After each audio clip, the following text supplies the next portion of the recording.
हाल ही में अंता में चुनाव हुए हैं, कल उसका रिजल्ट आने वाला है। आप भी वहाँ प्रचार में गए थे, क्या लगता है भारतीय जनता पार्टी जीतेगी ही? भारतीय जनता पार्टी बिहार में भी जीतेगी, अंता में भी जीतेगी, कांग्रेस का अंत करेगी। नरेश मीणा को लेकर कुछ कहेंगे? मैं कुछ नहीं कहूँ, हमारे दल से जुड़े हुए नहीं हैं राजनीतिक। सर, प्रधानमंत्री फसल बीमा योजना में कांग्रेस सरकार में नियमों में फेरबदल हुआ।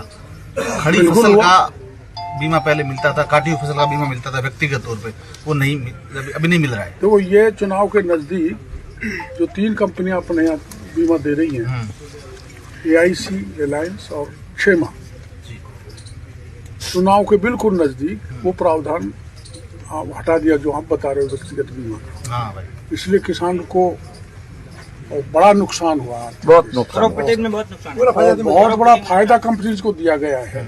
मैं आरोप लगाता हूँ यहाँ से साथियों से, पिछली सरकार ने चुनाव में बड़ा चंदा लेकर उनको कंपनियों को फायदा तो दे दिया और किसानों को मार दिया। ये हमारे राज्य में नहीं चलने वाला है। इसी स्टेट में प्रावधान किया गया था, जो दुर्भाग्यपूर्ण है। गहलोत साहब को ऐसा नहीं करना चाहिए। सर, वापस बदलाव किया जाएगा आपके कार्यकाल में, जब मंत्री आप हो तो? हाँ, ये हमारी जानकारी में गंगानगर में आया था।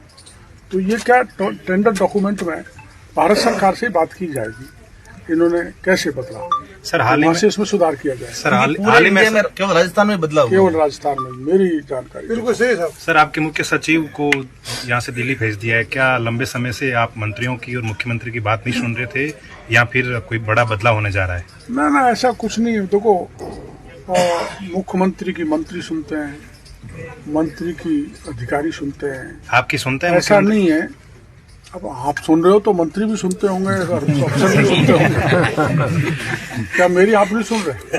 हम तो सुन रहे हैं, लेकिन आप क्या हमारे अफसर मेरी नहीं सुनेंगे? आप कुछ दिन खपा थे इसलिए पूछे। नहीं, मैं खपा नहीं था। सच्चाई ये है वास्तव में कि मेरा जो प्रभाव क्षेत्र है वहाँ 7 संसदीय क्षेत्र है, जिसमें 3 में विशेष प्रभाव है।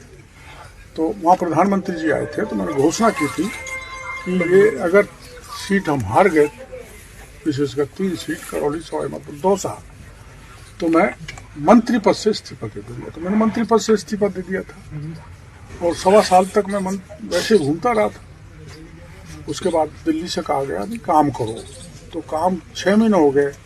6 महीने में मैंने काम बता दिया ना, कृषि क्या होती है, नरेगा क्या होता है, हॉर्टिकल्चर क्या होता है, खाद कैसा होता है, बीज कैसा होता है, मंत्रिमंडल पेस्टिसाइड कैसा होता है, और वो बायोडीजल कैसा होता है, सब बता दिया। मंत्रिमंडल मैं विस्तार परिश्रम ही कर सकता हूँ। मंत्रिमंडल विस्तार में कुछ बड़ी जिम्मेदारी मिलने वाली है आपको? जिम्मेदारी देखो, वो पार्टी का निर्णय होता है, मुख्यमंत्री को होता है। जो जिम्मेदारी मेरे को दी गई है उसका निर्वहन कर रहा हूँ। जो और देंगे उसका करूँगा, नहीं देंगे तो भी लड़ता रहूँगा, क्योंकि मेरे ये संस्कार में, स्वभाव में, 80 से मैं राजनीति में आया हूँ। इमरजेंसी में मैं 19 महीने जेल में रहा हूँ। तो हमको तो तब से पुरानी जनता के अधिकारों के लिए लड़ने की संस्कार में है, चिंता है, इसलिए लड़ते हैं।